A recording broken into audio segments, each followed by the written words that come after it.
विधानसभा में आज कांग्रेस विधायक अभय मिश्रा के सवाल के जवाब के दौरान गृह राज्य मंत्री नरेंद्र शिवाजी पटेल उस समय रो पड़े जब यह कहा गया कि विधायक और उसका परिवार सुरक्षित नहीं है। ऐसे मामले में सरकार को फैसला लेना चाहिए। मंत्री पटेल के बेटे के साथ भी पिछले साल इसी तरह की घटना हो चुकी है। उसे याद कर वे रो पड़े और कहा कि उनके बेटे के खिलाफ भी थाने में केस है।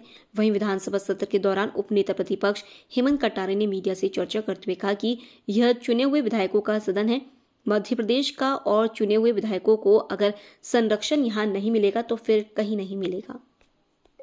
ये माननीय मंत्री जी जो कह रहे हैं पेट माफिया, मैं उनकी बात का समर्थन करता हूं, क्योंकि पेट माफिया जब वो कह रहे हैं तो वो इस बात को सरकार रोजगार नहीं दे पा रही है और पेट पालने के लिए व्यक्ति अपराध कर रहा है, इसलिए वो इस बात को कह रहे हैं। और विशेष बात यह है कि मुरैना जिले का ही प्रतिनिधित्व करते हैं जो हमारे विधानसभा के सर्वोच्च पद पर विराजमान है।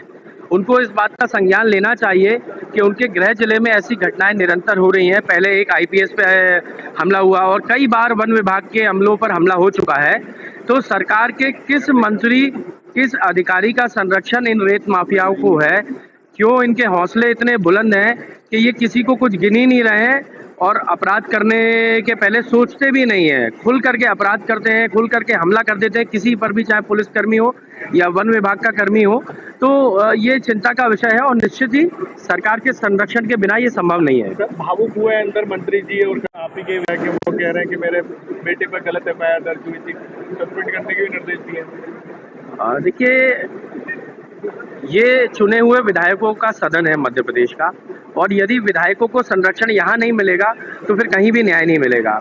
ये मामला बहुत ही संवेदनशील मामला है कि हमारे सम्मानीय विधायक अभय मिश्रा जी और उनके बेटे के ऊपर झूठी एफआईआर की जाती है।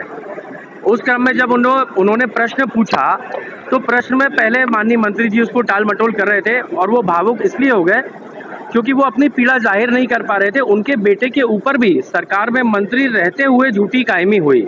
तो माननीय मंत्री जी की पीड़ा तो वो जाहिर आंसुओं के माध्यम से करी, लेकिन मैं अंत में जो निर्णय आया उसके लिए माननीय मंत्री जी को धन्यवाद देता हूँ, पूरे कांग्रेस दल की ओर से धन्यवाद देता हूँ कि उनने उस भ्रष्ट थाना प्रभारी के ऊपर निष्कासन की कार्रवाई करी।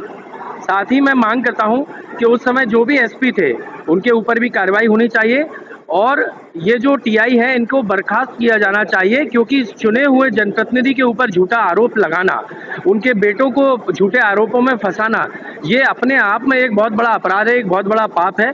पुलिस के ऊपर, यदि पुलिस गलती करे तो उनके ऊपर सख्त कार्रवाई होनी चाहिए। यदि पुलिस अच्छा काम करे तो उनका मनोबल भी बढ़ाना चाहिए, लेकिन भ्रष्ट पुलिस अधिकारियों को नहीं बख्शा जाएगा।